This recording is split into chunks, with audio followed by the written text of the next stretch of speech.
Adelante, profesor Daniel. Bueno, muy buenos días a todos. Bienvenidos al Ágora, el Seminario de Investigación de la Facultad de Administración de la Universidad de los Andes. Hoy tenemos el gusto de tener al profesor Miguel Ángel Martínez Carrasco. Él, pues en mi opinión, es uno de los muy buenos fichajes de la facultad. Él entró en agosto de 2017 y hizo su doctorado en la Universidad Pompeu Fabra de Barcelona, que terminó en 2015, y él es economista y trabaja sus temas de investigación. Actualmente se enfocan en los temas de economía organizacional, economía experimental, diseño de incentivos. También Miguel ha hecho importantes consultorías para el regulador de telecomunicaciones en Perú, para el BID, y bueno, pues tenemos hoy nos va a presentar un paper bastante interesante, precisamente sobre, que tiene que ver como sobre digamos, cómo afecta la estructura organizacional, las decisiones que toman los agentes dentro de una organización que están compitiendo por recursos dentro de esa organización y cómo reportan a superiores. Pero bueno, entonces Miguel nos contará de esto y pues bueno, de nuevo bienvenido. Gracias Miguel entonces por aceptar la investigación ahora y estudiar la palabra. Bueno, muchas gracias Dani por esa presentación tan amable. Bueno, hola a todos. Primero que nada, darles las gracias por su tiempo, por darse el tiempo de estar aquí para escuchar mi presentación. Esta presentación es un proyecto en el cual estoy trabajando con dos coautores. Uno es John Hammond de Florida State University y el otro es Edith Schmidbauer from the University of Central Florida. Y tenemos que dar las gracias, digamos, por el soporte financiero para este proyecto a The iFree Small Grants Program.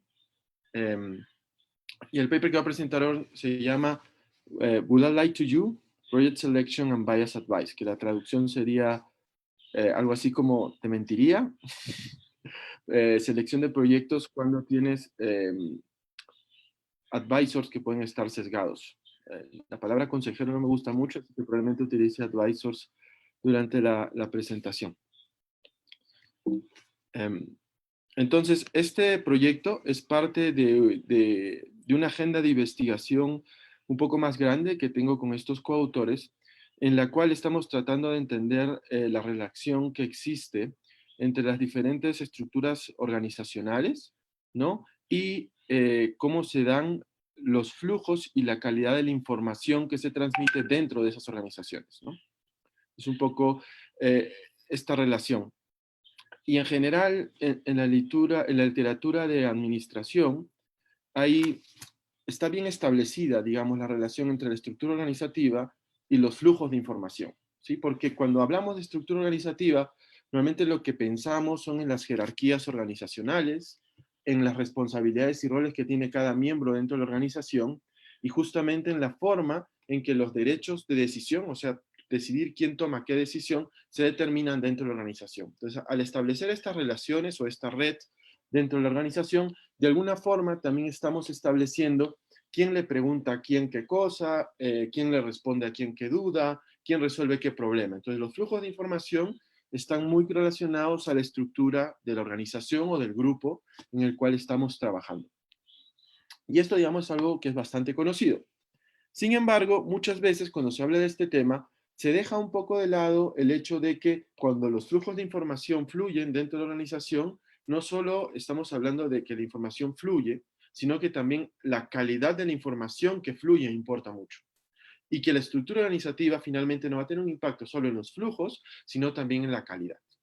¿Cómo podemos entender esta calidad? Podemos entenderla como qué tan accurate, qué tan precisa es la información, qué tan verídica es, qué tanto te están diciendo la verdad, qué tanto te están engañando, y de esa forma podemos tratar de entender un poquito a qué nos referimos con la calidad de información. Ahora, si sabemos que, o si especulamos que puede existir esta relación entre la estructura organizativa y la calidad de la información que fluye dentro de la organización, entender la relación entre estas dos variables es importante porque al final los managers o los administradores o la gente que toma decisiones puede afectar la forma en que se estructura la organización. Entonces, si el administrador o la persona que toma decisiones entiende correctamente el impacto que esta estructura organizativa tiene sobre la calidad de estos flujos de información, este principal puede tomar mejores decisiones.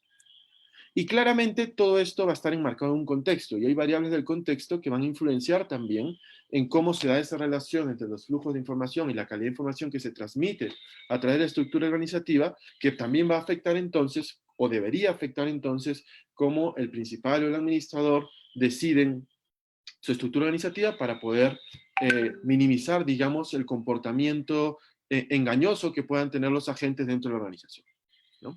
Ahora, obviamente, todo esto que les acabo de contar es, digamos, la visión más general de la agenda de investigación en la cual nosotros nos estamos introduciendo. Es como, pero en realidad, si uno se pone a pensar cuidadosamente, esta relación o este tipo de preguntas uno las puede abordar desde muchas perspectivas, ¿no? La mismo concepto de estructura organizativa tiene muchos componentes y la definición de la calidad y los flujos de información también tienen muchos componentes. Y por lo tanto, nosotros lo que vamos a hacer en este paper en particular es enfocarnos en un aspecto muy sencillo de lo que se entiende como estructura organizativa. Y ese aspecto va a ser básicamente cuántos advisors, porque consejero es una palabra me suena muy rara, ¿cuántos advisors o a cuántas personas, si quieren, un administrador debería consultarle antes de decidir en qué proyecto invertir recursos escasos de la organización? Entonces yo, como administrador, tengo unos recursos que tengo que asignar, si quieren, entre diferentes divisiones. Y yo tengo que preguntar los proyectos que estas diferentes divisiones tienen. La pregunta es a cuántos de ellos les pregunto, o a cuántas divisiones yo debería consultar. ¿Sí? ¿Por qué? Porque eso, junto con las variables del contexto, van a determinar la calidad de la información que me llega a mí como administrador antes de tomar la decisión.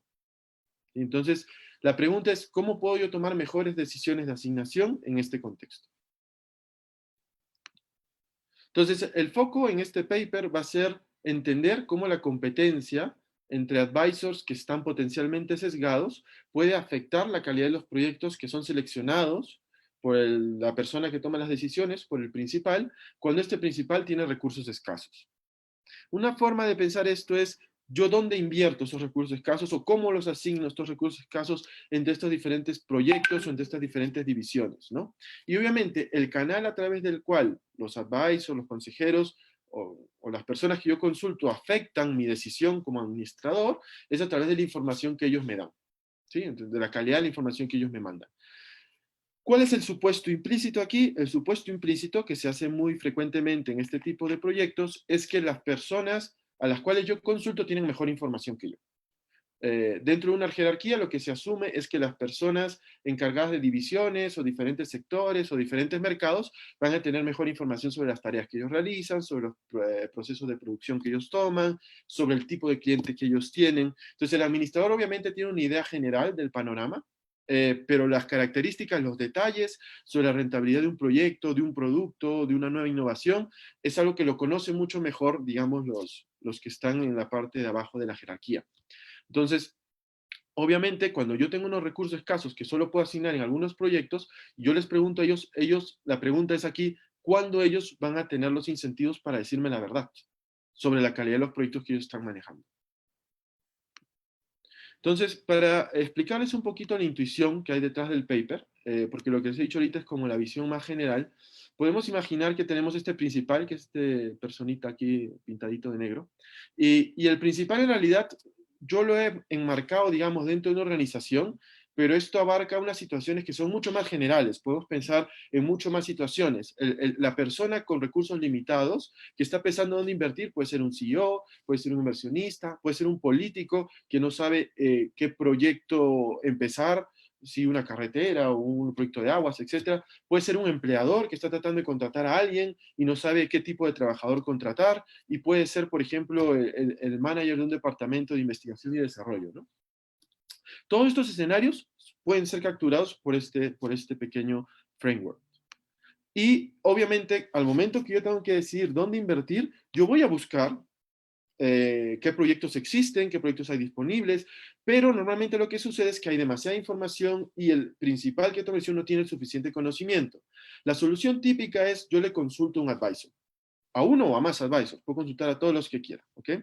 Pero entonces en esta situación tenemos diferentes tipos de advisors, ¿no? Nuevamente, para cada uno de los posibles roles que tenemos en el principal, tenemos diferentes posibles advisors. Un CEO le puede preguntar a los division managers, un inversionista a los administradores de diferentes proyectos, un politician le va a preguntar a diferentes lobistas que van a querer que el dinero se acerque más a los proyectos que les conviene a ellos. Tenemos los empleadores que pueden consultar a diferentes headhunters que ahora están muy de moda. O también pues a un departamento de inversión y desarrollo a los diferentes investigadores. La pregunta es, ¿dónde asigno estos recursos? Si estos recursos son escasos y no puedo invertir en todos los proyectos, ¿cuál decido tomar? ¿No? Esa es un poquito la pregunta. Y la clave va a estar en que lo que vamos a asumir nosotros por simplicidad es que a los posibles advisors, a las posibles personas que mandan la información, les puede tocar proyectos de alta o de baja calidad, ¿no? Ellos tienen proyectos, no todos los proyectos son iguales, algunos proyectos son malos, otros proyectos son buenos, y la idea es que cuando el principal pide este consejo, lo que tienen que hacer los advisors es justamente decirle, mira, yo tengo un proyecto de mala calidad, o mira, yo tengo un proyecto de buena calidad, invierte en este proyecto. Es un poquito la figura. Ahora, en este contexto, que es bastante simple, ¿cuáles son las motivaciones de los agentes? ¿No? Porque nosotros lo que queremos acá entender es cuáles son los incentivos que tiene el advisor para decirte la verdad sobre la calidad del proyecto que él tiene. Y lo primero es que es obvio que tanto el advisor, o el consejero, como el principal van a preferir tener proyectos de alta calidad, porque esos, vamos a asumir, te van a dar unos pagos mucho más altos, ¿ok? Pero, por otro lado, el advisor siempre prefiere que su proyecto, el proyecto que él recomienda, sea adoptado antes que no, porque como los recursos del principal son limitados, si el principal gasta esos recursos en otro proyecto, quiere decir que ya no va a tener dinero para invertir en mi proyecto. ¿Sí? Entonces, yo como advisor prefiero obviamente que el principal invierta en mi proyecto de alta calidad, si es que me toca uno, pero si me toca un proyecto de baja calidad, yo podría preferir que él invierta en eso antes de que no me inviertan nada en ningún proyecto mío, porque eso significa que no va a tener ningún pago si es que no invirtieron en mi proyecto. ¿Okay? Entonces, esas son un poquito las motivaciones que están detrás. Por un lado, ambos quieren proyectos de alta calidad. Por otro lado, el advisor va a siempre preferir pues, que le adopten su proyecto antes de que no le adopten nada, porque los recursos irían para su división, para él, para su empresa, etc. Entonces, la pregunta que surge ahora es, ¿cuándo entonces el advisor va a tener incentivos para decir la verdad sobre la calidad del proyecto que le tocó? Hay dos explicaciones que se suelen plantear en la literatura, pero son dos explicaciones en las cuales nosotros vamos a ignorar. Lo estamos haciendo adrede, y ahora les explico por qué. Pero estas explicaciones usuales son, una de las opciones es contratemos en el resultado final del proyecto. Tú me puedes decir lo que quieras. Si yo invierto en tu proyecto y el proyecto sale de mala calidad, lo que yo hago que tu pago dependa del resultado del proyecto, ¿no? Entonces, claro, tú no tienes motivos para decirme que es malo, porque entonces yo no te pago porque es mal proyecto. Si el proyecto sale bueno, pues yo sí te pago. Pero esto es muy difícil de tener en muchas circunstancias reales. Es muy difícil contratar sobre un resultado futuro, sobre todo cuando tienes agentes que pueden ser adversos al riesgo. Y normalmente lo que se trata es de que ambos, tanto el inversionista como la persona que da el consejo, compartan parte de ese riesgo. Entonces, hay muchas situaciones en las que este tipo de contrataciones sobre resultados finales no se pueden dar, sobre todo también porque a veces para poder esperar el resultado final demora mucho tiempo, ¿no? Por ejemplo, piensen en inversiones en diferentes vacunas, ya que está de moda. No sabemos si la vacuna va a ser exitosa, entonces yo puedo creer que sí, pero ¿a dónde invierto? ¿A quién le pongo el dinero? Es como a quién le creo más, quién me está diciendo la verdad. Entonces, un poquito, contratar sobre el resultado final en esas circunstancias es muy complicado. El otro mecanismo que se suele plantear en la literatura es el mecanismo de la reputación. Lo que yo voy a hacer es crear una reputación del consejero, ¿no? Para que éste tenga incentivos para decirme la verdad. Si él me empieza a dar consejos malos, lo que yo hago es, le pongo un comentario en internet y le digo, este señor no sabe nada, no confíen en él. Pero eso también en algunas circunstancias se puede hacer, en otras no normalmente lo que hay es como una lucha ahí, uno puede opinar que lo hice bien, el otro puede opinar que lo hice mal, entonces tampoco es tan claro como mecanismo per se. Entonces, son mecanismos que existen, son mecanismos que se pueden explotar para que se diga la verdad, no son los únicos, y justamente lo que queremos mostrar en este paper es que hay otros mecanismos donde incluso si no existe la posibilidad de contratar en el resultado final o no existe el componente de reputación, todavía pueden existir incentivos para que los advisors me digan la verdad. ¿Qué tipo de mecanismo puede ser este? El mecanismo que nosotros vamos a explotar es que si bien las personas te pueden mentir cuando te dan información, hay un costo endógeno por esta mentira. ¿Ok? Hay un costo endógeno por esta mentira. Y este costo endógeno va a estar dado por el hecho de que vamos a asumir que tú podrías, como advisor, de repente no utilizar los recursos el día de hoy, pero podrías, en este proyecto, pero podrías tener proyectos en el futuro donde tú podrías sacar más provecho de los recursos que tiene el principal o la persona que toma las decisiones. Entonces, si yo induzco que tú aceptes mi proyecto hoy día, y si es un proyecto de baja calidad, lo que hago es perder yo mismo oportunidades en el futuro donde yo podría tener proyectos de mejor calidad. ¿Ok? Entonces, por ejemplo, ¿no? En el caso que pongo aquí, en el periodo 1, esta personita de blanco, que para mí es el advisor, el negro es el principal, recibió un proyecto en un estado de baja calidad, pero él le dice al principal que tiene un proyecto de alta calidad. Si el principal invierte hoy, lo que va a pasar es que el advisor pierde la oportunidad de haber podido utilizar esos recursos para el proyecto de alta calidad en el periodo 3, ¿no? Y esto es lo que puede inducir a la gente a decir la verdad, tener oportunidades futuras para el uso de estos recursos limitados que tiene el principal. Sin embargo, nosotros vamos a agregar también otro componente que es súper importante, que es el componente de la competencia. Entonces, hasta el momento lo que hemos dicho, hemos hablado de que existe un solo advisor, pero en realidad el principal podría consultar a diferentes consejeros, o si quieren el CEO podría preguntarle a diferentes administradores de división qué tipo de proyecto tiene disponible, ¿no? O el político a los lobistas, etcétera, etcétera. Pero entonces acá aparece un nuevo componente en esta ecuación, en este problema. Y acá el componente es que, imagínense que no somos el advisor que está arriba. El advisor que está arriba le tocó un proyecto de baja calidad. Y él podría decir la verdad. Podría decir, me tocó un proyecto de baja calidad. ¿Cuál es el problema? Que como ahora hay un competidor, yo no solo tengo que pensar en mis oportunidades futuras que yo podría tener, sino también tengo que pensar en los tipos de proyecto que pueda recibir mis competidores. Porque recuerden, la cantidad de los recursos que tiene el principal son recursos limitados. Entonces, si él utiliza esos recursos y asumamos que solo le alcanza para invertir en un proyecto, si él utiliza esos recursos con mi competidor, yo me quedo sin la posibilidad de explotar estos recursos, ¿no? Y si pensamos nuevamente en la motivación que tenían los consejeros van a preferir que el principal adopte un proyecto de ellos antes que no adopte ninguno de ellos. Porque de esa manera, a pesar de que el proyecto es de mala calidad, ellos pueden ganar ciertos recursos. Entonces, ante esta situación, este advisor, el que tenemos en la parte de arriba, puede tener incentivos para mandar una señal de que tiene un proyecto de alta calidad, y no importa que engañe, digamos, al principal, porque en este contexto, este tipo de acción cuadraría un poco con la motivación que tiene el advisor. Entonces, esta es un poco la situación que nosotros tenemos en el paper, es tratar de entender cómo la relación entre oportunidades futuras y la competencia que tengo cuando el principal consulta más de un advisor va a determinar mis acciones, y lo que queremos entender es cómo se afecta los incentivos a engañar en este tipo de situaciones. Entonces, nosotros en este modelo vamos a tener una serie de predicciones, y este es como un preview, un adelanto de los resultados, si quieren, de los resultados teóricos, pero que son bastante intuitivos la mayoría de ellos. ¿Cuándo yo voy a aumentar la cantidad de reportes verdaderos? ¿Cuándo voy a decir la verdad? ¿Cuándo es más probable que yo diga la verdad como advisor?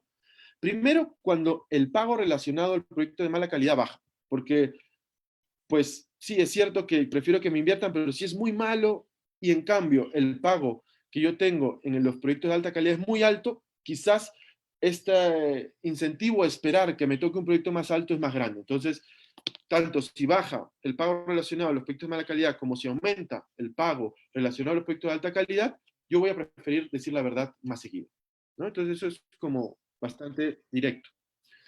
Lo otro es que, como les he mostrado, si usted reduce el número de advisors, el número de consejeros a los cuales consulta, obviamente cada advisor, al tener menos competencia, sabe que la probabilidad de que los recursos se vayan a otra persona son más pequeños y por lo tanto va a tener más incentivos a decir la verdad, si es que le toca un proyecto de mala calidad.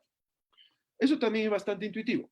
Y el último, que quizás es el menos intuitivo de los resultados que vamos a ver, es que yo tengo más incentivos a decir la verdad si la probabilidad de que a todos les toque un proyecto de mala calidad aumenta. ¿Ok? Esto es un poquito raro, pero la explicación es la siguiente. Imaginemos que la probabilidad de que nos toque un proyecto de mala calidad es el mismo para todos. Entonces, si a mí me tocó un proyecto de mala calidad, yo sé que la probabilidad de que le toque a los demás, a mis competidores, un proyecto de mala calidad es muy alta, entonces yo sé que si todos decimos la verdad, el principal no va a gastar sus recursos, sino que todos vamos a estar dispuestos a esperar a que nos toque al siguiente periodo a ver si nos toca un proyecto de alta calidad. Entonces es más probable que yo diga la verdad si espero que todos mis competidores reciban un proyecto de mala calidad también. ¿Sí? Entonces, esto es un pequeño preview de los resultados. Eso es más o menos las cosas que nosotros vamos a demostrar teóricamente en este juego simple, en este modelo. Pero luego lo que vamos a hacer es agarrar todas estas estadísticas comparativas y vamos a tratar de testearlas en el laboratorio. ¿Okay? Haciendo experimentos de laboratorio. Entonces, no sé si hasta aquí alguien tiene alguna duda o más o menos la intuición se entiende. Muy bien. Pues si tienen alguna duda, levanten la manito. Yo no tengo ningún problema de que me interrumpan. Yo tengo un par de preguntas, pero prefiero esperar al final. Eso. Ese dice, no vas a dejarte en suspenso, me dice Daniel. Entonces, lo que, obviamente, perdón, y esto antes ya de pasar la explicación, esto va a tener implicancias, obviamente, a cuántas personas yo debo consultar cuando tengo que tomar una decisión de este tipo, y esto es un poco a lo que nos referimos con el impacto que tiene sobre el diseño de la estructura organizativa y cómo fluye la calidad de información que recibe, en este caso, la persona que decide cómo invertir los recursos. Entonces, ¿qué viene ahora? Lo que voy a hacer ahora es voy a darles una breve explicación de la teoría, un poquito más de intuición de por qué obtenemos estos resultados. Luego les voy a explicar el diseño de los experimentos y les voy a presentar los resultados. El modelo se puede reducir en esta diapositiva, de hecho, el planteamiento del modelo, ¿vale? Este es un modelo de teoría de juegos, bastante sencillo, que viene de hecho de un paper que es un poquito más complicado, que es un paper teórico de uno de mis coautores, de Edith Schmidt-Bauer, que es un paper de 2017 publicado en Games. Y lo que tenemos aquí es un principal y posiblemente N advisors, N consejeros, ¿ok? Entonces, cada advisor recibe un proyecto que es aleatoriamente, pues que de manera aleatoria, y estos proyectos que cada uno de ellos recibe es independiente de los proyectos que reciben los demás. Vamos a asumir eso, ¿ok? Entonces, cada uno recibe un proyecto y estos proyectos pueden ser de baja o alta calidad, donde L, esta L que tenemos aquí, es el pago relacionado a los proyectos de mala calidad, que es menor a H, que es el pago relacionado a los proyectos de alta calidad, y la probabilidad de que nosotros recibamos un proyecto L, vamos a asumir que es R. ¿Sí? Entonces, la probabilidad de que recibamos un proyecto de alta calidad es 1 menos R. Lo otro es, una vez que todos los advisors o los agentes, como les llamo aquí, reciben un draw aleatorio, reciben, ¿no?, una selección aleatoria de un tipo de proyecto, todos ellos deciden qué señal mandarle al principal. Y todos ellos van a mandar su señal de manera simultánea. Y la señal va a ser, yo tengo un proyecto de mala calidad o yo tengo un proyecto de alta calidad. Ellos pueden decir cualquiera de las dos. Vamos a asumir además que mentir es gratis, que es lo que normalmente se asume en los proyectos, en los Chick Talk Models, que son los proyectos de, no puedes mentir, digamos, y no hay ningún costo explícito por mentir. Y una vez que el principal, la persona que va a decidir dónde invertir los recursos, observa todos los mensajes, todo el portafolio de mensajes, él puede hacer dos cosas. Él puede decidir o seleccionar uno de los proyectos para adoptarlo, ¿ok? Con lo cual el juego termina, o él puede decir no quiero ninguno de los proyectos y rechazar todos. Con lo cual el principal se queda con sus recursos y volvemos, digamos, a que cada advisor tenga un nuevo draw aleatorio, que tenga otra selección aleatoria, ¿ok? Y el juego continúa al infinitum, en teoría, hasta que el principal decide adoptar uno de los proyectos. Ese es un poco el juego que tenemos. ¿Cómo son los pagos en el juego? Los pagos son bastante sencillos. El advisor, si su proyecto es seleccionado, recibe el pago relacionado a la calidad del proyecto que él tuvo. Si es de baja calidad, recibe L, si es de alta calidad, recibe H. Si su proyecto no es adoptado, el advisor recibe 0. ¿Ok? Por otro lado, el principal va a recibir el pago relacionado al proyecto, cualquiera este sea, que él adopte. Si el proyecto es de mala calidad, el principal recibe L, si el proyecto es de alta calidad, recibe H. Y este, digamos, es todo el planteamiento del modelo. Entonces, lo que queremos ahora es entender cómo se determina los comportamientos de los agentes en este modelo, ¿no? Cuál es en equilibrio. Y para ello voy a poner un ejemplo donde solo hay 2 advisors, ¿no? Para tratar de desarrollar un poquito la intuición de cómo se resuelve, que es bastante sencillo. Supongamos que hay 2 advisors posibles y que la probabilidad de recibir un proyecto de mala calidad es 2/3. ¿Ok? Y además vamos a asumir que estamos en un equilibrio donde todos dicen la verdad, en un truth-telling equilibrio. Eso es un supuesto, estamos asumiendo que esto es así. Entonces, ahora imagínense que en esta situación nosotros somos un advisor que recibimos un proyecto de mala calidad. Nos tocó un proyecto de mala calidad. Sabemos que hay 2 advisors, sabemos que la probabilidad de que reciba el otro un proyecto de mala calidad es 2/3, y en teoría sabemos que todos están diciendo la verdad, o creemos que todos están diciendo la verdad. ¿Tengo yo incentivos para mentirle al principal? Eso va a depender porque va a existir un trade-off. Si yo miento, lo que yo estoy haciendo en el fondo es incrementar la probabilidad de que el principal adopte mi proyecto.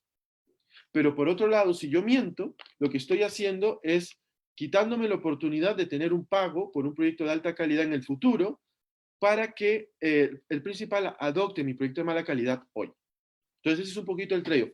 Incremento la probabilidad de que me acepten, pero reduzco el pago efectivo que voy a recibir. ¿Ok? Entonces, ¿por qué aumento la probabilidad de que mi proyecto sea aceptado? Yo lo aumento porque si me toca un proyecto de mala calidad, yo sé que con probabilidad 2/3, uy, me fue, okay, no se adelante. No, con probabilidad 2/3, yo sé que mi rival, mi competidor, ha recibido un proyecto de mala calidad. Por lo tanto, si él dice la verdad, él va a decir que tiene un proyecto de mala calidad.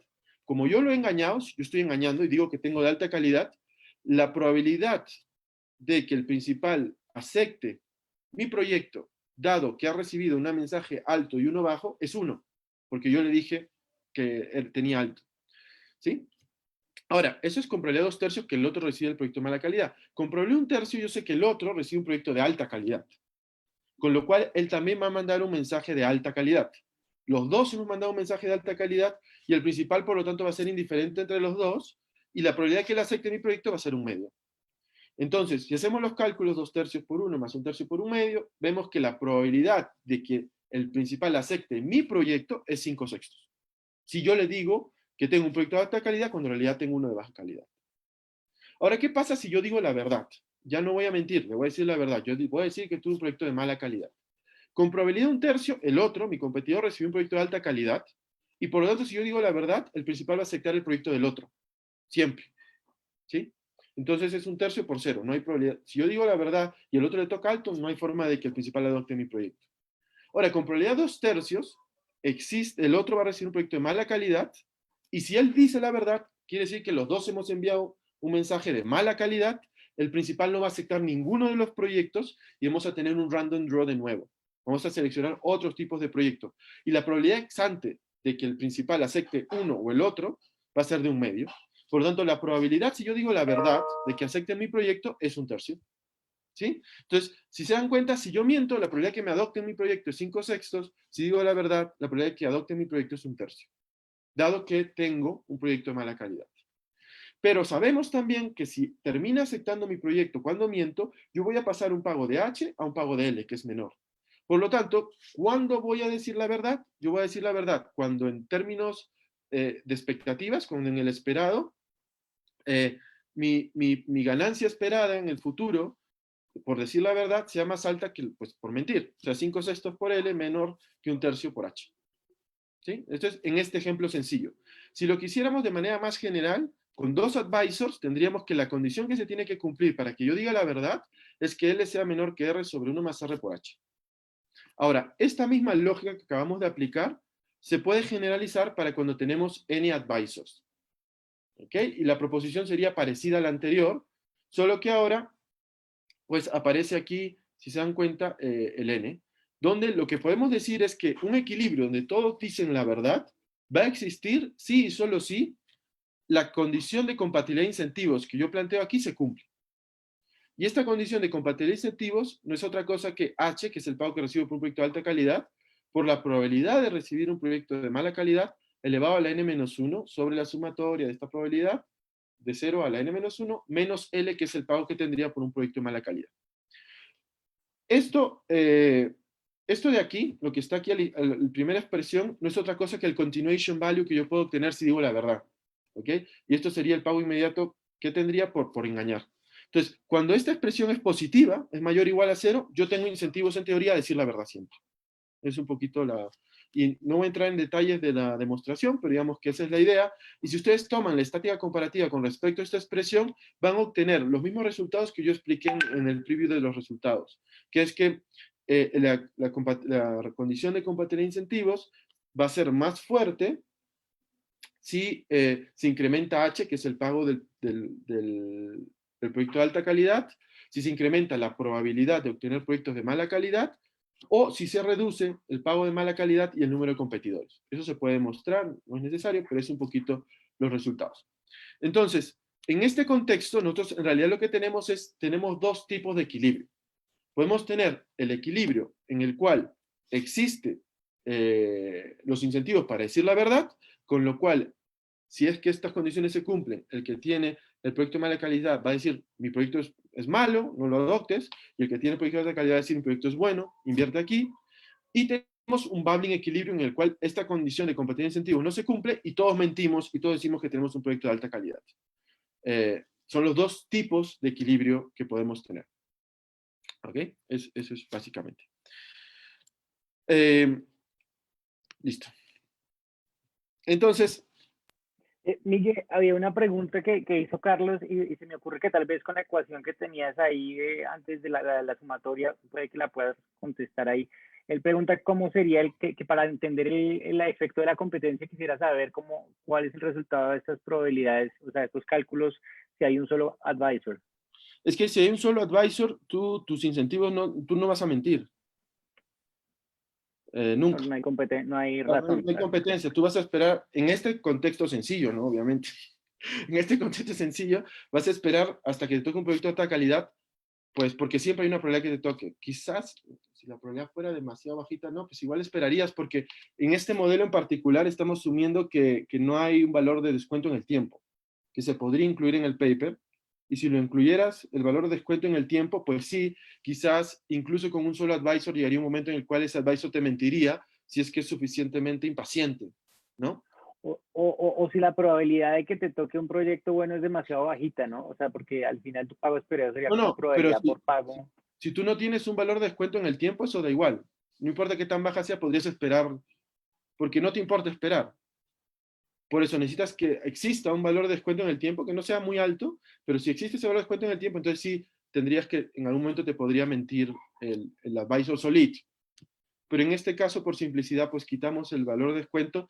Cualitativamente los resultados tendrían la misma forma, excepto por esta variación que podrían mentir incluso si tuvieras un solo advisor, ¿no? Sigamos, esa sería mi interpretación.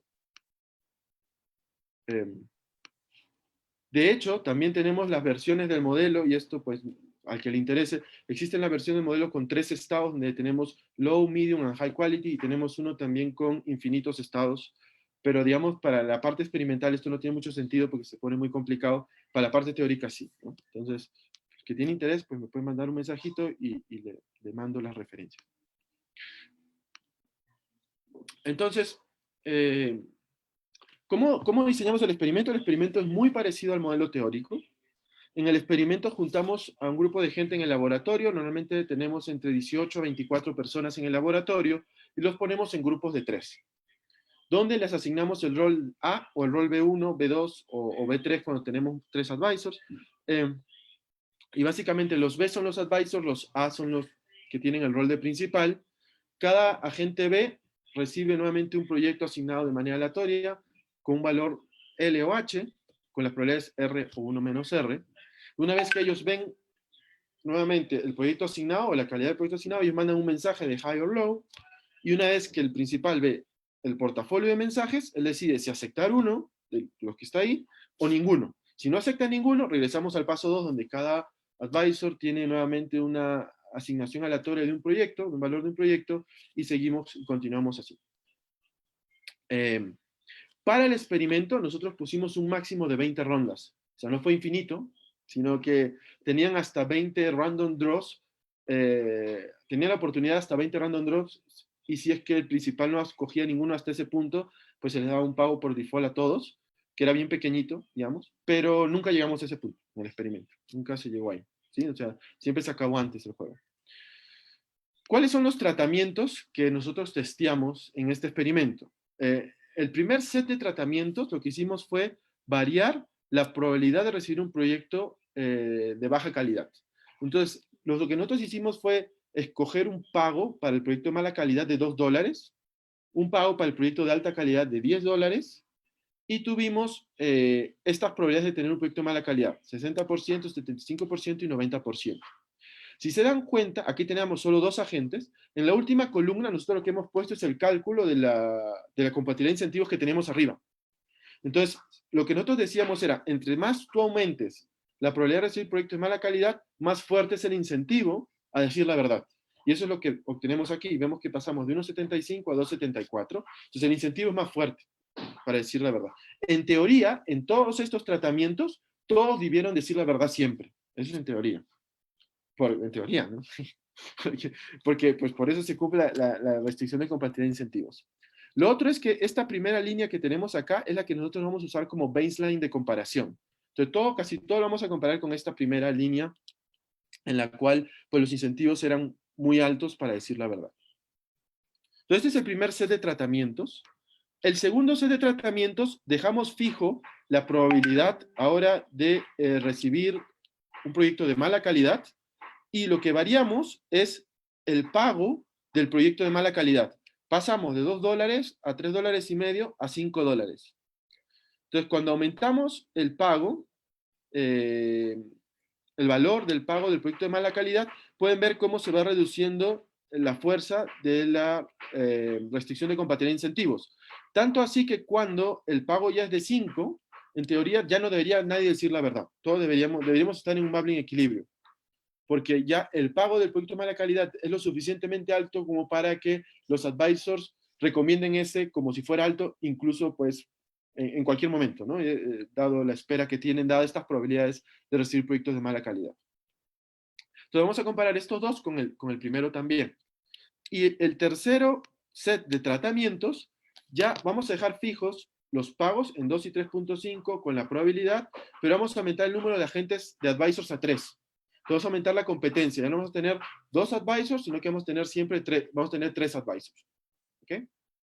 Entonces, este es un poquito, y nuevamente, si pueden ver acá ustedes, cuando tenemos 3 agentes y un pago, y el pago del proyecto de mala calidad es de 2, todavía se cumple la compatibilidad de incentivos, o sea, deberían decir la verdad, pero cuando el pago es de 3.5 y tenemos 3 agentes, ya deberían mentir, siempre, nuevamente, ¿no? Entonces, un poquito, estos son los tratamientos. Para cada uno de estos, lo que hicimos fue correr como 4 sesiones para cada uno de estos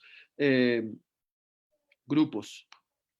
¿Qué más? Aparte de hacerlos jugar el experimento, el juego que les conté, nosotros también recuperamos las creencias que ellos tienen sobre cómo mentiría la gente cuando recibe un proyecto de mala calidad. Entonces, una vez que acaban el experimento, les preguntamos, si alguien recibe un proyecto de mala calidad, ¿tú cuál crees que es la probabilidad con la que ellos te mentirían? Y ellos ponen sus creencias, ¿no? Luego tenemos una medida de aversión al riesgo, la Ekel-Grossman Risk Aversion Measure. Tenemos una medida de deshonestidad, en la cual ellos tenían en la pantalla una asignación aleatoria de un número de un dado, del 1 al 6, pero ellos podían reportar el número que ellos quisieran. O sea, te podía tocar 1 y tú podías decir 6. Y el pago se lo dábamos por el número reportado, no por el número que te había tocado. ¿Sí? Y lo jugaban 3 veces y de las 3 seleccionábamos una al azar para pagarles. Entonces, La idea ahí era un poquito saber qué tan mentirosos eran, ¿no?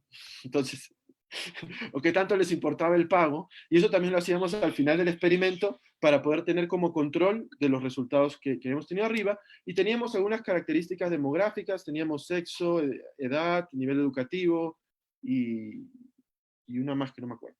Pero teníamos algunas características también por las cuales controlábamos. Entonces, todas las sesiones fueron corridas en Florida State University. En cada sesión teníamos entre 18 y 24 sujetos. Tuvimos un total de 414 participantes. El experimento duró un poco menos de 45 minutos. Y lo que hicimos fue que en cada sesión se jugara solo una vez el experimento. Entonces, ¿qué significa que se jugara una vez? Significa que se jugó hasta que el administrador escogió un proyecto. Y como les decía, permitíamos que hubiera máximo hasta 20 draws diferentes para cada grupo, ¿sí? Pero nunca llegamos a eso, ¿no? ¿Por qué decidimos que solo se hiciera una vez? Porque no queríamos que ellos estuvieran influenciados por ningún tema reputacional. O sea, queríamos saber cómo se comportaba en este contexto y punto, ¿ok? Ahora, sobre esto voy a regresar porque este es el experimento 1. Luego hicimos un segundo experimento donde sí le hicimos jugar más veces, porque tuvimos unas preguntas que nos hicieron que ahora les voy a contar un poquito. Entonces, el average payment, digamos, fue de $15 entre los agentes. Y más o menos esto es lo que obtuvimos. Entonces, déjenme mostrarle ahora los resultados, ¿vale? Los resultados efectivos que tuvimos en el experimento. Aquí lo que estoy haciendo es ploteando el porcentaje de reportes verdaderos que tuvo la gente cuando les tocó un proyecto de mala calidad en los diferentes tratamientos, cuando variábamos la probabilidad de recibir un proyecto de mala calidad. ¿Sí? Lo que nosotros teníamos, dado el modelo, con la condición de compatibilidad de incentivos, era que tú tenías más incentivos a decir la verdad cuando la probabilidad de recibir un proyecto de mala calidad era más alto. Y eso es un poco lo que vemos acá. Acá la diferencia entre 0.6 y 0.75 no es significativa, pero digamos que ambas sí son significativamente menores que la probabilidad en 0.9. Esto es el comportamiento efectivo, el comportamiento observado de los agentes, ¿ok? Cuando nosotros hacemos regresiones de la probabilidad de decir la verdad, controlando por las características de deshonestidad, aversión al riesgo y todas las características demográficas, vemos que el resultado se mantiene exactamente igual. Exactamente igual, con las regresiones no va a cambiar nada. Estos dos resultados siguen sin ser diferentes significativamente y este sigue siendo significativamente mayor. Ahora, ¿qué pasa cuando observamos las creencias de la gente? ¿Se acuerdan que habíamos recuperado las creencias? Nosotros les preguntamos a todos cuál creen que era la probabilidad de que les mintieran si es que el agente había recibido un proyecto de mala calidad en este experimento. Y estos son las creencias de los que tenían el rol de principal. Si se dan cuenta, las creencias cumplen exactamente el mismo orden que teníamos en las predicciones del modelo. Vemos nuevamente que hay mayor probabilidad de que crean que te digan la verdad cuando la probabilidad de recibir un proyecto de mala calidad es 0.9. Nuevamente estas dos primeras no son significativamente diferentes, pero sí la de 0.9 es significativamente mejor que estas dos. Otra cosa que hay que notar y que va a ser una constante en todos los resultados es que las creencias, los porcentajes, siempre van a estar por debajo de la verdad que se dice observada. Mejor dicho, que los principales tienden a underestimate, ¿cómo se diría? Subvalorar qué tan sinceros son los agentes. Siempre piensan que son más mentirosos de lo que son. Porque la gente tiende a pensar que los otros son unos mentirosos, pero pues no son tanto, no son tanto. Entonces, esto es lo que tenemos cuando variamos la probabilidad de recibir un proyecto de mala calidad. Cuando variamos los pagos, los resultados son más marcados. Y aquí sí hay diferencias significativas en todos los niveles. Entonces, ven que cuando el pago es de 5, ¿recuerdan? El pago relacionado al proyecto de mala calidad era de 5, en teoría deberíamos estar en un bubbling equilibrio, todos deberían mentir. Pero vemos que el 50% no está mintiendo. Entonces, esto está en línea con los resultados de proyectos anteriores, donde la gente en realidad es un poco adversa a mentir. A la gente no le gusta mentir. Entonces, normalmente en los estudios que se han hecho previos, se sabe que alrededor del 60% de la gente no te va a mentir. A pesar de que hayan los incentivos para hacerlo, alrededor del 60% de la gente no te miente. Entonces, si vemos los resultados aquí, incluso en el tratamiento donde el pago relacionado al proyecto de mala calidad es de 5, hay un 50% diciéndote la verdad. Pero sí vemos que el incentivo a decir la verdad va aumentando conforme el pago del proyecto de mala calidad baja, que es exactamente lo que el modelo predecía, ¿no? Y nuevamente, cuando nos movemos, y nuevamente las regresiones van todas en la misma dirección, con todos los controles, pero cuando vemos las creencias, nuevamente se cumple el mismo patrón, pero nuevamente hay una subestimación de qué tanto la gente dice la verdad. Entonces, si ven acá 71, 60, 43, acá tenemos 85, 74, 51. Entonces, la gente sí sigue subestimando el que el otro te diga la verdad, o qué tanto te miente. Tercer set de resultados, nos movemos ya a cambiar el número de advisors, y aquí lo que teníamos, como les decía, el pago relacionado al proyecto de mala calidad es de 2, y cuando aumentamos el número de advisors, efectivamente vemos que los incentivos a decir la verdad se reducen. Esta diferencia es significativa, pero se cumple cuando el pago es de 2. Cuando nos movemos a que el pago es y los beliefs, nuevamente, la misma dirección, subestimando la cantidad de verdad observada. Cuando hacemos el pago 3.5, ya se rompe todo. Aquí ya no se cumple. En teoría, lo que nosotros habíamos dicho en el modelo era que cuando el pago era 3.5 y había 3 agentes, deberían ellos estar en un bubbling equilibrium. O sea, todos deberían mentir. Esta diferencia, de hecho, no es significativa, pero sí vemos que la dirección es hacia que te digan más la verdad, lo cual es muy raro, ¿no? Hay 3 agentes, el pago del proyecto de mala calidad es alto, pero acá no se está cumpliendo. Y cuando revisamos las creencias, tampoco, no hay diferencia en las creencias, en este caso en particular. Entonces, de alguna manera, las creencias están afectando el comportamiento de los agentes sobre qué tantas mentiras dicen cuando el pago es lo suficientemente alto. Hasta la anterior, hasta aquí se cumplía siempre, digamos, la dirección predicha por el modelo, pero en este último ya no.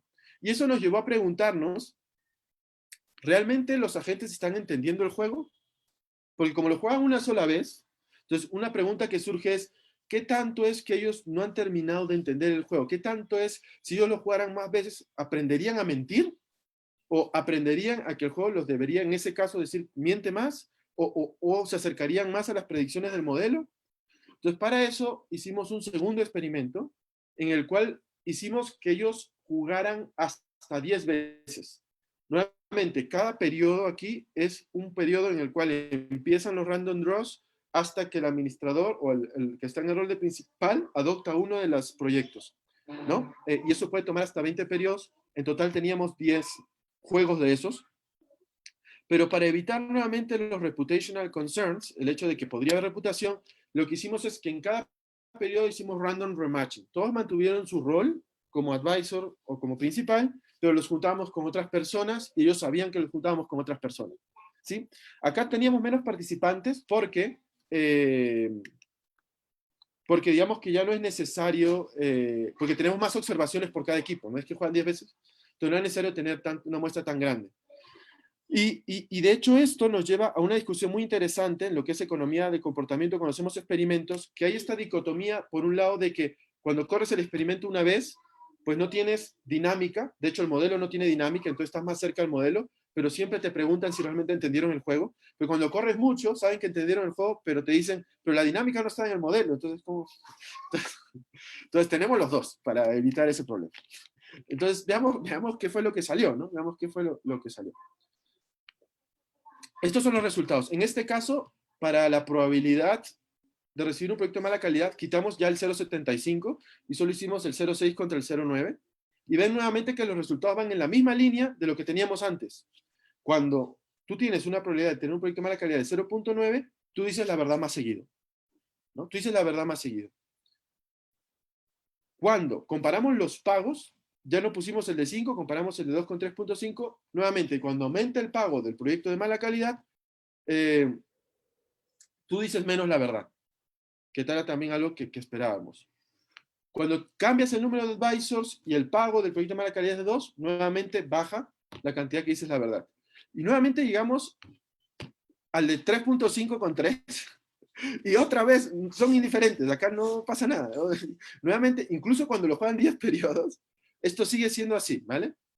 ¿Cuál es la ventaja? La ventaja es que ahora en este nuevo experimento nosotros podemos observar la evolución de la cantidad de veces que dicen la verdad a través del tiempo, en los 10 periodos. Y eso es lo que empezamos a hacer. Entonces, esta es la comparación de 0.6 con 0.9 a través de los 10 periodos. Vemos nuevamente que con 0.9 siempre se dice más la verdad, pero si vemos que hay como un aprendizaje, empiezan a mentir más, lo cual no tiene mucho sentido, digamos, con respecto al modelo, porque el modelo esperaría que ellos siempre digan la verdad. ¿Recuerdan? En estos dos casos, deberíamos tener un truth-telling equilibrium. Ellos dicen mucho la verdad y siempre dicen la verdad más cuando la probabilidad de tener un poquito más la calidad es más alta, pero en ambos casos vemos como una tendencia decreciente. Empiezan a mentir más. Empiezan a mentir más.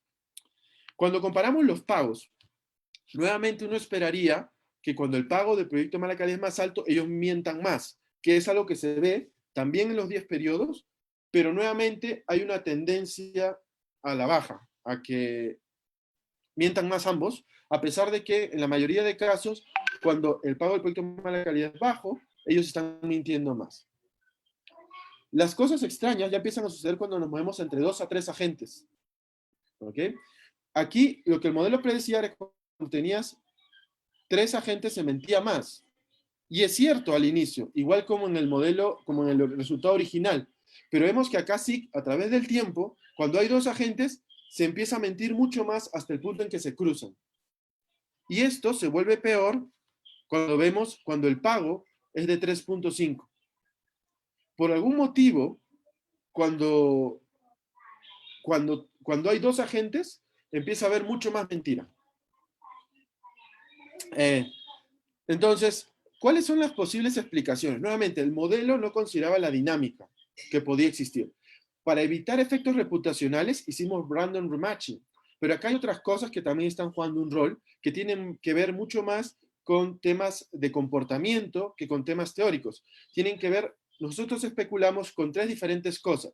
Uno es la evolución de mis creencias, porque pues yo puedo al principio pensar que nadie va a mentir y no miento, pero conforme el juego avanza empiezo a cambiar de opinión y pienso que todos están mintiendo y por lo tanto empiezo a mentir. Esa es una posibilidad. La otra posibilidad es que los jugadores deshonestos aprenden a jugar el juego de manera diferente que los jugadores honestos. Y hay una tercera explicación que es que somos 2, yo estoy compitiendo contigo, pero yo tengo bad luck, siempre me toca mala suerte y me empiezo a aburrir y como me aburro empiezo a mentir para que me acepten mi proyecto, no importa que sea de mala calidad.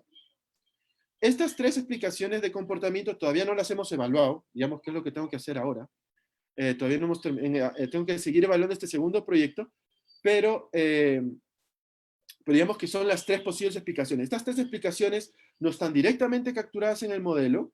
Vemos, de hecho, que en el one-shot gain, si tomáramos solo el one-shot gain del experimento, seguiría cumpliéndose lo que el modelo predice, pero aparentemente hay dinámicas relacionadas con desviaciones comportamentales que también tienen que ser consideradas para entender cómo, cuando yo como principal tengo recursos limitados que invertir en proyectos, estos son afectados por el número de advisors y las variables contextuales que los afectan.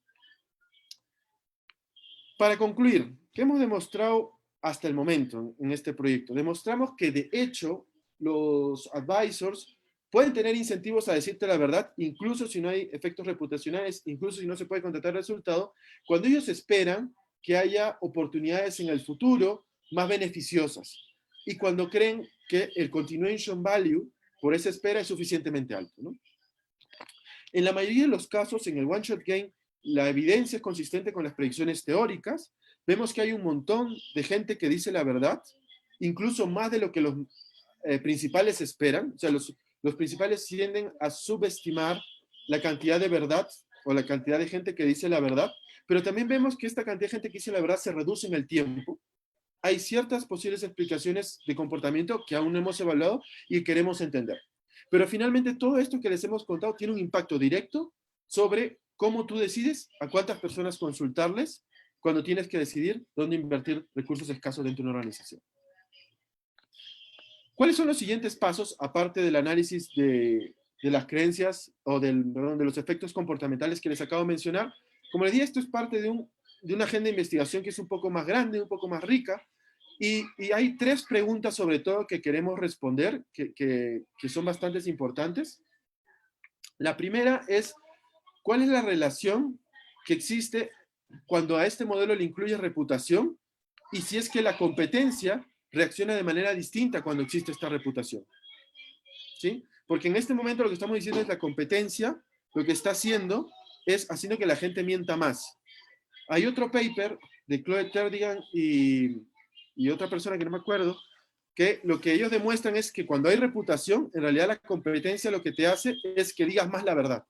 Entonces, lo que queremos hacer es juntar estas dos ideas para poder tener un efecto más completo de estos resultados.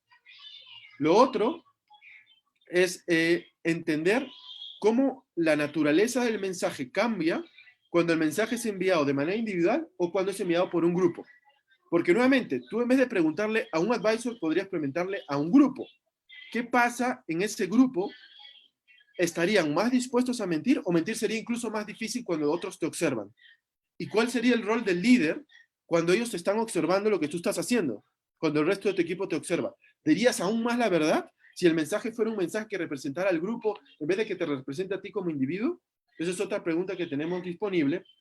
Y lo otro es que en vez de hacer que los mensajes lleguen todos de manera simultánea y que el que decida sobre este portafolio de mensajes, que sea de manera secuencial. ¿Cómo se afectaría tu comportamiento o la forma en que tú ves el mensaje si ves que los anteriores fueron honestos o si ves que los anteriores empezaron a mentir?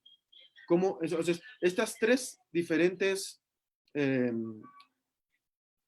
son tres diferentes líneas en las cuales se puede ahondar mucho más en la naturaleza de esta relación entre la estructura organizativa y qué tan mentirosos o qué tan deshonestos pueden ser los miembros. Y hasta aquí acabo yo. Muchas gracias por su tiempo. Súper. Muchas gracias, Miguel. Bueno, nos queda poquito tiempo para preguntas. Si hay alguien que tiene preguntas para Miguel.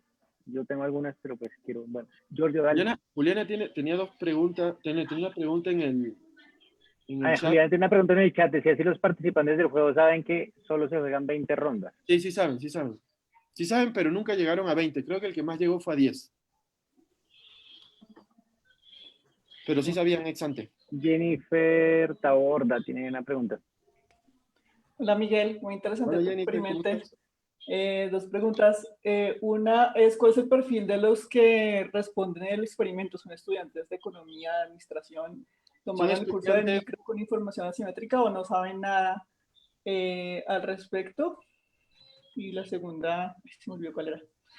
¿Qué tan sensibles son esos resultados esos resultados? La probabilidad de mentir depende de la proporción relativa de los pagos entre si es alto o bajo, o tú crees, digamos, puede ser sensible el hecho que tú pones pagos de 2, 3.55, o puede ser, digamos, que si yo tengo un pago bajo que es 2 y un pago alto que son 3 millones, ¿qué tan sensible es a esa proporción relativa entre los pagos alto y bajo? Sí, a ver, respecto a lo primero, ellos son estudiantes universitarios de todas las carreras, no había ninguna restricción, de hecho, en la convocatoria, y la mayoría son estudiantes de pregrado de Florida State University, de todas las carreras. Entonces. Con respecto a la segunda pregunta, pues sí, lo que predice el modelo es que si tú aumentas la distancia entre los pagos, la probabilidad de mentir debería ser más baja. O mejor dicho, la restricción de compatibilidad debería ser más fuerte. Eso es teóricamente. Empíricamente, lo que nosotros demostramos es que efectivamente cuando tú aumentas el pago relacionado al proyecto de mala calidad, la gente empieza a mentir más. Lo que nosotros no hacemos nunca es mover el pago relacionado al proyecto de alta calidad, pero era por un tema presupuestal, porque el que ganaba se llevaba $10 y llevarse más ya se vendía muy caro. Entonces jugar con esa restricción, eso nos dio una restricción sobre qué tanto podíamos jugar con ese pago. Pero digamos que la diferencia sí tendría que tener un efecto teórico, en que entre más distancia tú mientes menos, y eso se ve, digamos, cuando controlamos por eso, teniendo la misma probabilidad de recibir un proyecto de mala calidad de 0.9, que eso estaría... Aquí. Eso es lo que se ve aquí, ¿no? Acá está todo fijo, lo único que cambia es el proyecto de mala calidad, pero con respecto al de alta es siempre el mismo. Pues lo que está haciendo es aumentando la distancia entre los dos. No sé si eso respondió a tus preguntas. Sí, gracias. Carlos ha puesto algo en el chat. Siguiendo con el punto de Juliana, ¿nos recuerdas, por favor, cuándo para el experimento? Cuando dices que el que más llegó... eso para cuando el principal acepta o sea, él ve el portafolio de mensajes y él dice, cojo el tuyo. Apenas el principal escoge un proyecto, se acabó el experimento, se acabó el periodo. Entonces, si él decide, no quiero ninguno, porque esa es otra opción, todos reciben un nuevo draw, mandan un nuevo mensaje, el principal un nuevo portafolio de mensajes, y él puede decir otra vez, elijo este o no elijo ninguno. Y así lo podían hacer hasta 20 veces. Nadie llegó a 20, el máximo fue 10. Listo. Giorgio, si quieres. Sí, gracias, Miguel. No, mi pregunta es, pues yo, digamos, obviamente lo pienso en términos de financiación de proyectos de I+D, de innovación. Y en esta área, pues hay una tendencia clara hacia métodos de financiaciones multietapas con experimentos, como lo vimos también hace un mes en un seminario de Alfonso Gambardella. Y me gustaría saber de ti si crees que el contexto de financiación multietapa en donde no se escoge un proyecto y se financia y ya, si no se da una pequeña financiación y se hacen experimentos temprano para aprender precisamente sobre esta probabilidad que no conocemos a priori del éxito, ya per se podría solucionar este problema, o si con base en lo que tú has visto en estos experimentos y tu conocimiento, digamos, del tema, hay otras cosas escondidas por ahí que podrían de toda manera afectar el resultado en términos de, digamos, calidad de escoger los proyectos.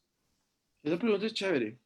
Ahora, lo que yo me pongo a pensar con esto de los proyectos multietapa, de hecho, se podría tratar de hacer también una versión teórica de eso, pero aquí el problema es cómo sería la medida de performance que utilizas para medir el éxito o fracaso en cada etapa, porque aquí es sencillo porque el proyecto sale malo o bueno. Cuando la realización se da, es malo o bueno. Tú directamente observas la calidad del proyecto.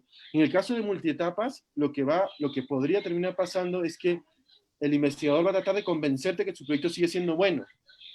Pero claro, entonces eso tiene que ver también con la naturaleza del reporte y con las medidas de performance que acepte el principal.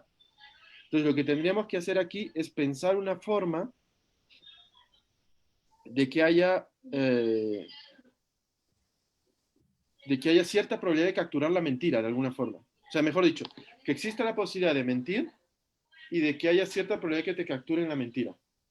De hecho, el otro paper del que yo hablaba, en que sí metían reputational concerns, ellos sí tienen este mecanismo para capturar la mentira. Y como tienen reputación, justamente ellos necesitan algo así. Entonces yo, para adaptar el proyecto a un proyecto multietapas, partiría del modelo de este otro paper, digamos, donde lo que tendrías que incluir al modelo sería incluir la posibilidad de, perdón por los llantos, donde tendrías que poner la posibilidad de que tú puedas mentir y de que te capturen la mentira, pero que no sea 100% seguro ninguna de esas dos cosas. Y de hecho, como te decía, en ese proyecto ellos demuestran que la competencia entre advisors, cuando hay estos conceptos reputacionales, va a hacer que la gente diga más la verdad. Porque de hecho, si lo descubren, por reputación quedan muy mal, y como tienen competidores, ya nunca más vuelven a recurrir a ellos. Digamos que sería un poco lo que le pasó a la chica esta que quería hacerlo de los múltiples test de sangre que dijeran todas las enfermedades. A esa no le dan financiamiento, pero nadie, a partir de ahora. Entonces un poquito sería capturado por este efecto, creo yo. Pero de hecho es algo que se puede incluir, y de hecho tiene que ver con este proyecto que te digo, donde tenemos pensado ver el efecto de la competencia, pero aumentando la importancia reputacional de a pocos, y el que el tratamiento sea eso, y ver si es que la competencia tiene un efecto que es no lineal cuando vas aumentando esta reputación de esta manera. Sí.